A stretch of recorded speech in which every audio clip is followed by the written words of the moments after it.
Okay, welcome back once again to all my dear students. Myself Hitesh Patel from Lux School of Science.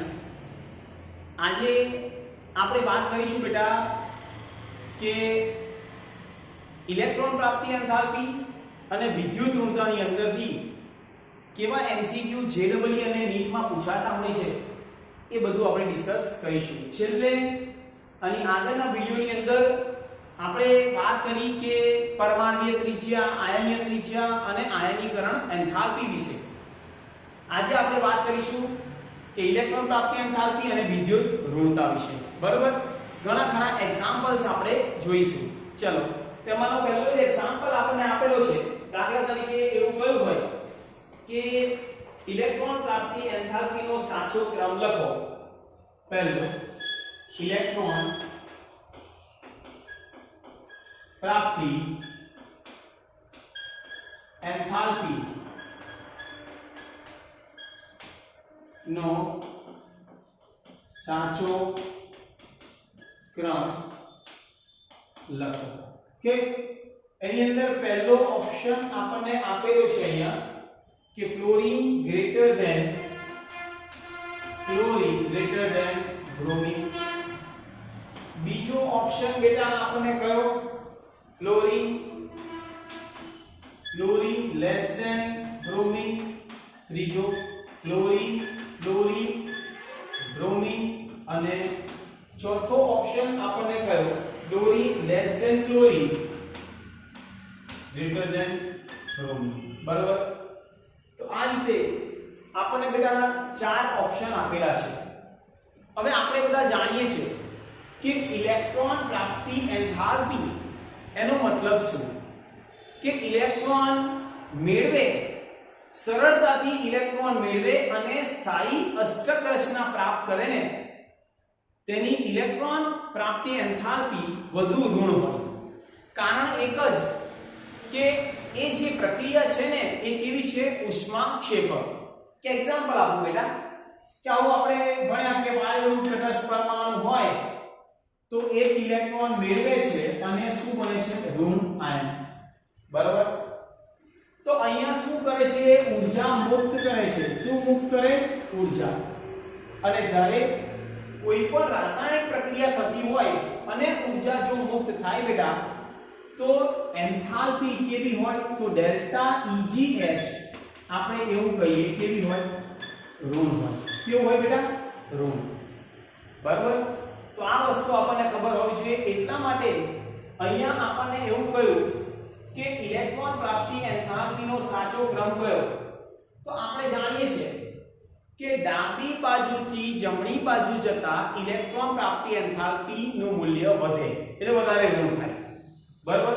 તો સૌથી વધુમાં વધુ ઋણ તો હેલોજન તત્વ અને ઉપરથી નીચે તરફ જતા ઇલેક્ટ્રોન પ્રાપ્તિ એન્થાલ્પી નું મૂલ્ય ઓછું ઋણ થાય.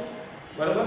તો સૌથી સરળતાથી કોણ ઇલેક્ટ્રોન સ્વીકારશે? તો આપણે બધા જાણીએ છીએ કે ક્લોરીન, પછી ફ્લોરીન અને પછી બ્રોમિન. કારણ એક જ કે ક્લોરીનનો પરમાણુ ક્રમાંક 17 છે, અહીંયા 9 છે અને આનું 35 છે. બરાબર?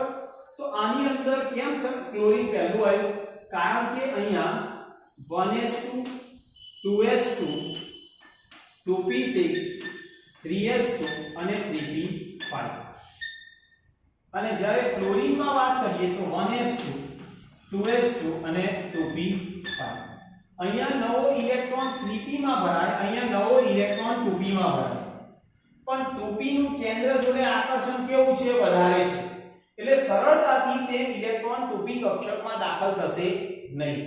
એટલે એવું કહ્યું કે ક્લોરીનની અંદર સરળતાથી તે એક ઇલેક્ટ્રોન સ્વીકારશે અને સ્થાયી અષ્ટક રચના પ્રાપ્ત કરે છે, જેમ કે નિષ્ક્રિય વાયુ જેવી. એટલા માટે આપણે કહીએ કે ઇલેક્ટ્રોન પ્રાપ્તિ એન્થાલ્પીનું મૂલ્ય સૌથી વધારે ક્લોરીન, પછી ફ્લોરીન અને પછી બ્રોમિન. એટલે આ રીતે ક્રમ આવે. તો ઓપ્શન કયો આવે બેટા? સી. ક્લિયર? જોઈ લો એક વખત અને નોટ ડાઉન કરી લો.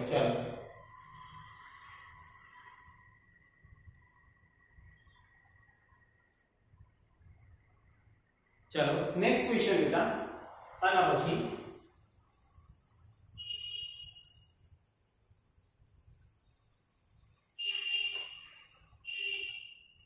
સેકન્ડ, નીચેનામાંથી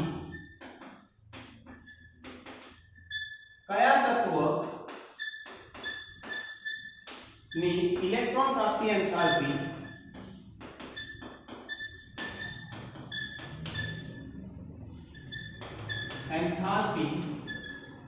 નું મૂલ્ય શૂન્ય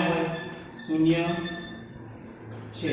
ચલો આપણને તત્વો આપેલા છે. પહેલો અહીંયા એ ઓપ્શન, દાખલા તરીકે ફ્લોરિન, નાઇટ્રોજન, નિયોન અને ઓક્સિજન. ફ્લોરિન, નાઇટ્રોજન, નિયોન અને ડી માં ઓક્સિજન. હવે દરેક ધ્યાન આપો. ઇલેક્ટ્રોન પ્રાપ્તિ એન્થાલ્પીનું મૂલ્ય શૂન્ય કોનું છે? એનો મતલબ એવો થાય કે આ બધા જ આ ફ્લોરિન છે એક ઇલેક્ટ્રોન સ્વીકારે અને સ્થાયી અષ્ટક રચના પ્રાપ્ત કરે. આ 3 ઇલેક્ટ્રોન સ્વીકારે અને સ્થાયી અષ્ટક રચના પ્રાપ્ત કરે. આ 2 ઇલેક્ટ્રોન સ્વીકારે અને સ્થાયી અષ્ટક રચના પ્રાપ્ત કરે. કારણ કે આનો પરમાણુ ક્રમાંક 9, અહીંયા 7, આ 10 અને આ 8. બરોબર છે. આની ઇલેક્ટ્રોનની રચના લખી હોય તો 1s2 2s2 અને 2p5. બરોબર. આની લખી હોય તો 1s2 2s2 અને 2p3. આની લખી હોય તો 1s2 2s2 2p4 અને આની લખી હોય તો 1s2 2s2 અને 2p6. તમે જુઓ આ બધામાં એક ઇલેક્ટ્રોન આવશે, એક ઇલેક્ટ્રોન આવશે, એક ઇલેક્ટ્રોન આવશે. પણ આની અંદર ઓલરેડી અષ્ટક રચના પૂર્ણ કરેલી છે. બરોબર. એટલે જ્યારે ઇલેક્ટ્રોન દાખલ થશે તો એના કરતા ઊંચી ઉર્જાવાળી કક્ષકમાં દાખલ થવાનો. માટે ઇલેક્ટ્રોન પ્રાપ્તિ એન્થાલ્પીનું મૂલ્ય કેવું થાય? શૂન્ય. શેમાં? નિયોનમાં. કારણ શું? કારણ કે એ નિષ્ક્રિય છે અને જ્યારે નવો ઇલેક્ટ્રોન ઉમેરાશે તો એ એના કરતા ઊંચી ઉર્જાવાળી કક્ષકમાં ઉમેરાશે. એટલે નવો ઇલેક્ટ્રોન જો દાખલા તરીકે દાખલ થયો તો એની ઇલેક્ટ્રોન રચના થાય 1s2 2s2 2p6 અને 3s1. બરોબર. એટલે જ્યારે આવું થાય તો એ કેવું થઈ જાય? અસ્થાયી. આ કેવું થઈ ગયું? ખૂબ જ અસ્થાયી. ક્લિયર? ખબર હોવી જોઈએ. ચલો નોટ ડાઉન કરી લેજો. નેક્સ્ટ ક્વેશ્ચન આપણે એવું કહીએ, નીચેનામાંથી કયા તત્વની ઇલેક્ટ્રોન ડેલ્ટા EgH નું મૂલ્ય સૌથી વધુ છે? આપણને તત્વો આપેલા છે. A oxygen, sulphur, selenium, aluminium. Oxygen, sulphur, selenium, aluminium. આપણે એવું કહ્યું બેટા, આ ઓક્સિજન, સલ્ફર, સેલેનિયમ, એલ્યુમિનિયમ આ બધા જ જે પણ તત્વો છે ને તેને આપણે કહીએ છીએ શું? તો ચાલ્કોજન સમૂહ. કયો સમૂહ કહીએ? ચાલ્કોજન સમૂહ. જેને ઓક્સિજન સમૂહ પણ કહીએ. ઓક્સિજન, સલ્ફર, સેલેનિયમ, એલ્યુમિનિયમ અને પોલોનિયમ. ક્લિયર? હવે ઉપરથી નીચે તરફ જઈએ તો ઇલેક્ટ્રોન પ્રાપ્તિ એન્થાલ્પીનું મૂલ્ય ઘટે છે. તો એવું કહ્યું નીચેનામાંથી કયા તત્વની ઇલેક્ટ્રોન પ્રાપ્તિ સૌથી વધારે? તો એવું પણ કહ્યું કે તેની અંદર અનિયમિતતા માલૂમ પડે. કઈ જગ્યા પર? કે ઓક્સિજન અને એ સમૂહના અન્ય તત્વો કરતા. એટલે ક્રમ જ્યારે લખવો હોય ઇલેક્ટ્રોન પ્રાપ્તિ એન્થાલ્પી તો સૌથી વધુમાં વધુ સલ્ફર, પછી સેલેનિયમ, એલ્યુમિનિયમ, પોલોનિયમ અને છેલ્લો ઓક્સિજન. એટલે ઓક્સિજનની ઇલેક્ટ્રોન પ્રાપ્તિ એન્થાલ્પીનું મૂલ્ય એ સમૂહના અન્ય તત્વો કરતા ઓછું છે. એટલે સૌથી કેમ? કારણ કે તેમાં અસરકારક કેન્દ્રીય ધન વીજભાર વધારે હોવાથી બાહ્યતમ કક્ષામાં જે ઇલેક્ટ્રોન રહેલા છે તેનું આકર્ષણ કેવું હશે? વધારે. બરાબર. અને એટલા માટે તેની એ સરળતાથી ઇલેક્ટ્રોન સ્વીકારતો નથી. બરાબર. એટલે સૌથી વધુ કોણ આવે? સલ્ફર. ક્લિયર? ચલો નોટ ડાઉન કરી લેજો.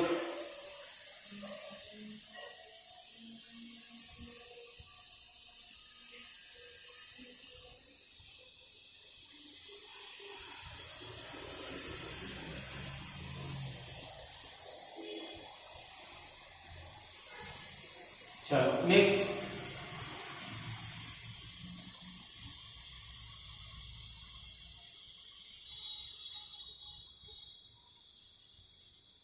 નેક્સ્ટ બેટા આપણને પૂછ્યું છે કે ઇલેક્ટ્રોન પ્રાપ્તિ એન્થાલ્પીનો સાચો ક્રમ કયો? ઇલેક્ટ્રોન પ્રાપ્તિ એન્થાલ્પી નો સાચો ક્રમ લખો. કોના કોના વચ્ચે? કાર્બન, સિલિકોન અને જર્મેનિયમ. બરાબર, કાર્બન, સિલિકોન અને જર્મેનિયમ. કાર્બન, સિલિકોન અને જર્મેનિયમ.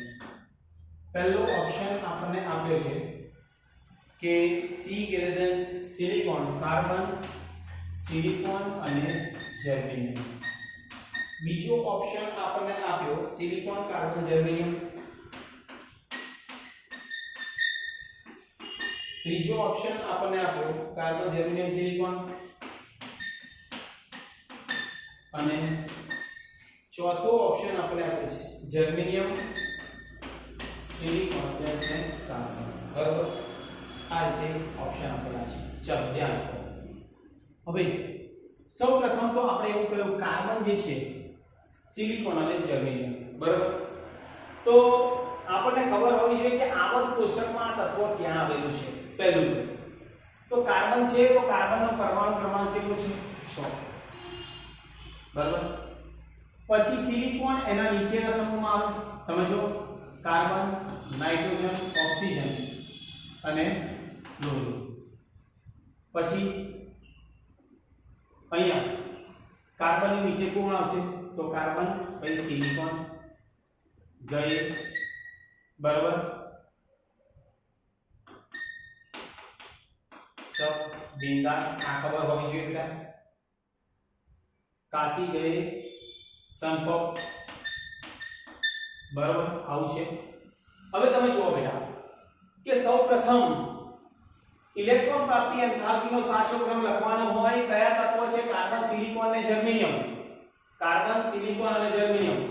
તો એવું કહેવાય કે ઉપરથી નીચે તરફ જતા શું થશે? તો ઉપરથી નીચે તરફ જઈએ છે એટલે ઇલેક્ટ્રોન પ્રાપ્તિ એન્થાલ્પીનું મૂલ્ય શું થાય છે? ઘટે છે. તો સૌથી વધુ કોણ આવે? તો કાર્બન, પછી સિલિકોન અને પછી જર્મેનિયમ. હવે કાર્બન, સિલિકોન અને જર્મેનિયમ, તો અહીંયા એક બાબતે તમે જો જેવી રીતે ઓક્સિજનમાં અનિયમિતતા હતી એવી રીતે કાર્બનની અંદર પણ 6 છે એટલે કેન્દ્રથી વધુ નજીક છે. એટલે સૌથી વધુ કોણ આવશે? સિલિકોન, પછી કાર્બન અને પછી જર્મેનિયમ. એટલે ક્રમ કયો આવે? સિલિકોન, કાર્બન અને જર્મેનિયમ. કારણ એક જ બેટા કે આ પહેલું જે તત્વ છે ને તેની ઇલેક્ટ્રોનની રચના મારે લખી હોય કાર્બનની 6, 1s2, 2s2 અને 2p2. એટલે આ 1 અને આ 2. એટલે કેન્દ્રથી નજીક છે. એટલે અહીંયા આકર્ષણ વધારે હોય તો સરળતાથી તે ઇલેક્ટ્રોન મેળવે નહીં. બરાબર, એટલે અહીંયા અસરકારક કેન્દ્રીય ધન વીજભાર આકર્ષણ વધારે હોવાથી આ કક્ષકમાં ઇલેક્ટ્રોન સરળતાથી ઉમેરાતો નથી. એટલા માટે કહ્યું કે કાર્બન કરતા સૌથી વધારે ઇલેક્ટ્રોન પ્રાપ્તિ એન્થાલ્પી કોની? સિલિકોન, પછી કાર્બન અને પછી જર્મેનિયમ. ક્લિયર? એટલે ઓપ્શન કયો આવે? બી. જોઈ લઈએ.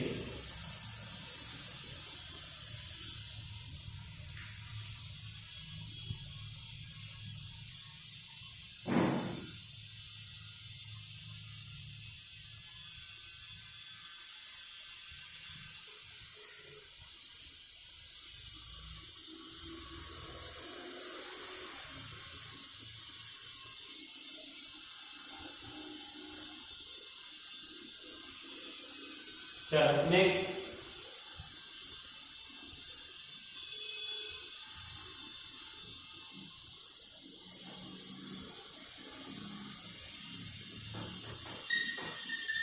નીચેના માંથી વિદ્યુત રોધક નો વધતો ક્રમ લખો. કયો ક્રમ લખવાનો બેટા? વધતો ક્રમ. કોનો? વિદ્યુત રોધક. તો અહીંયા આપ્યો કાર્બન, નાઇટ્રોજન, સિલિકોન અને ફોસ્ફરસ. પહેલું કાર્બન, નાઇટ્રોજન, સિલિકોન અને ફોસ્ફરસ. બીજો ઓપ્શન આપણને આપ્યો બેટા nitrogen, silicon, carbon, phosphorus. Nitrogen, silicon, carbon અને ફોસ્ફરસ. ત્રીજો ઓપ્શન આપણને આપેલો છે silicon, phosphorus, carbon, nitrogen, silicon, phosphorus, carbon અને નાઇટ્રોજન. અને ડી છેલ્લો ઓપ્શન આપણને આપ્યો ફોસ્ફરસ, સિલિકોન, નાઇટ્રોજન અને કાર્બન. ચલો હવે વિદ્યુત ઋણતા આપણે બધા જાણીએ છીએ કે કોની સૌથી વધુ વિદ્યુત ઋણતા? તો ફ્લોરિન. એટલે આવર્તમાં ડાબી બાજુથી જમણી બાજુ જઈએ તો વિદ્યુત ઋણતા વધે અને ઉપરથી નીચે જતા વિદ્યુત ઋણતા ઘટે છે. તો પહેલા આ તત્વો ગોઠવી દઈએ કે કયા કયા તત્વો છે? કાર્બન, નાઇટ્રોજન, પછી સિલિકોન અને ફોસ્ફરસ. બરાબર, આ રીતે થાય. આનો પરમાણુ ક્રમાંક 6, આ 14 અને આ 15. ક્લિયર? હવે તે ગોઠવવું પડે પહેલું તો. હવે આપણે એવું કહ્યું કે વિદ્યુત ઋણતાનો વધતો ક્રમ, તો ઉપરથી નીચે જઈએ તો વિદ્યુત ઋણતા ઉપરથી ઘટે અને ડાબી જમણી બાજુ તો વધે. તો સૌથી ઓછી કોની હશે? સિલિકોન. તો સિલિકોન પહેલું, પછી ફોસ્ફરસ, પછી કાર્બન અને પછી નાઇટ્રોજન. એટલે ઓપ્શન કયો આવે? સી. સમજો આ આવર્ત છે, આ છે આવર્ત અને આ ઉપરવાળા જે છે તેને આપણે શું કહીએ? સમૂહ. ક્લિયર? એટલે ડાબેથી જમણી બાજુ ઘટે, સોરી વધે વિદ્યુત ઋણતા, ઉપરથી નીચે ઘટે. સૌથી ઓછી સિલિકોન, પછી ફોસ્ફરસ, પછી કાર્બન, પછી નાઇટ્રોજન. ક્લિયર? સમજી ગયા? આ રીતે આપણે ક્રમ લખતા આવડવું જોઈએ. ક્લિયર? નોટ ડાઉન કરી લો.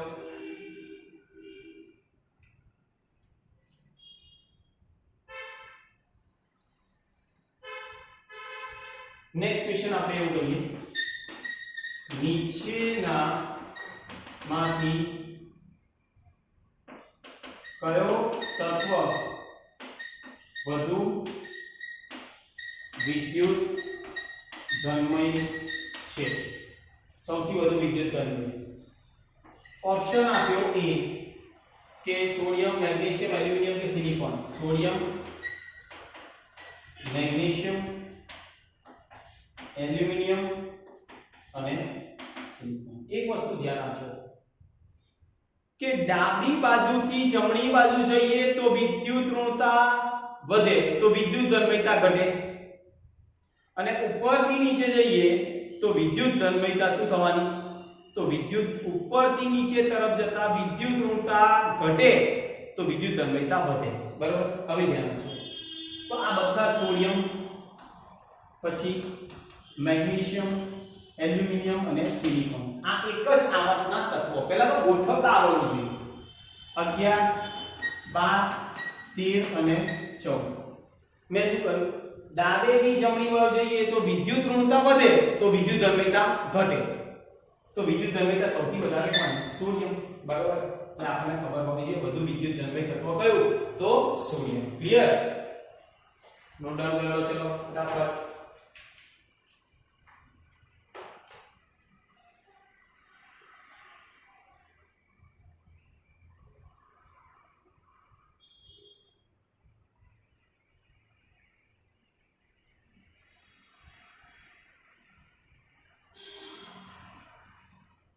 છેલ્લો ક્વેશ્ચન આપણે જોઈએ.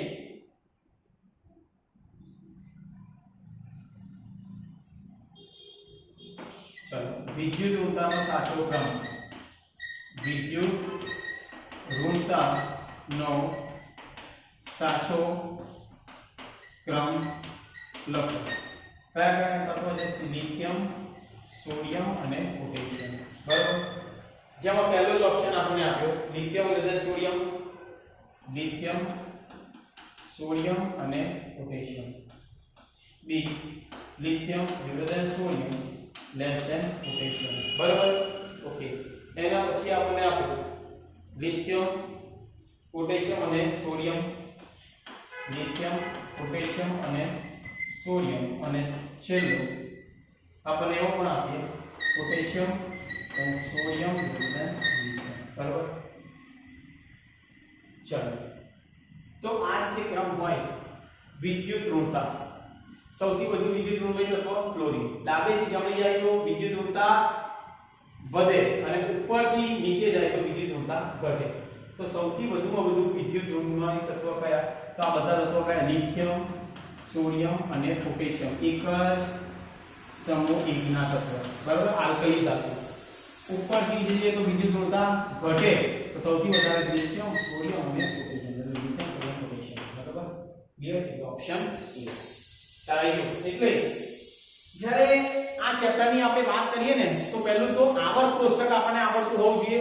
અને આવી રીતે જ્યારે કોઈ પણ તત્વના ક્રમ આપણને પૂછવામાં આવે ને તો પહેલા તો એ તત્વ કયા સમૂહનું છે એ રીતે અરેન્જમેન્ટ કરો, કયું આવર્ત છે, અને પછી તો આપણે બધા જાણીએ છીએ કે ઉપરથી નીચે અને ડાબી બાજુથી જમણી બાજુ. ક્લિયર? અને ઘણા બધા પર્યાયો આપણે જોયા. પહેલું આપણે જોયું પરમાણુય ત્રિજ્યા, આયનીય ત્રિજ્યા, આયનીકરણ એન્થાલ્પી, ઇલેક્ટ્રોન પ્રાપ્તિ એન્થાલ્પી, વિદ્યુત ઋણતા, સંયોજકતા અને ઓક્સિડેશન અવસ્થા. બરોબર?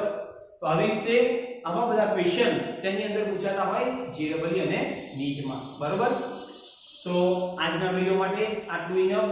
આવા બીજા કોઈ પણ પ્રશ્ન હોય તો આપણે જ્યારે Google Meet ઉપર જ્યારે જોઈન થઈએ, મીટિંગ કરીએ છીએ એ ટાઈમે મને આના રિલેટેડ કોઈ પણ ક્વેશ્ચન હોય એ તમે મને પૂછી શકો છો. ઓકે? તો થેન્ક યુ વેરી મચ.